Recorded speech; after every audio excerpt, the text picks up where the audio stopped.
Often after infilling, excess infill can get trapped between the outer grass blades and the perimeter wall, causing them to lean away from the wall and press into neighboring blades. To remove this infill and allow your outer grass blades to relax, use a shop vac around all edges of your project area that have a perimeter wall. This will give you a loose, natural finish to your edges.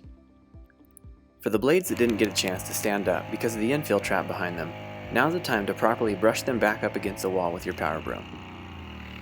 To remove any debris left on the surface from installation, feel free to use a leaf blower before giving the area a thorough spray down with the hose. Some infills can leave a light dusting on your grass blades, so it's important to give the blades a good rinse to allow their true colors to show. This will also assure you that there is no infill left on the surface and it's all settled deep into the grass, giving you and your loved ones a beautiful artificial grass surface for years of enjoyment to come. Thanks for watching. We hope these steps help you create your own outdoor place to escape. Visit us at bellaturf.ca for more.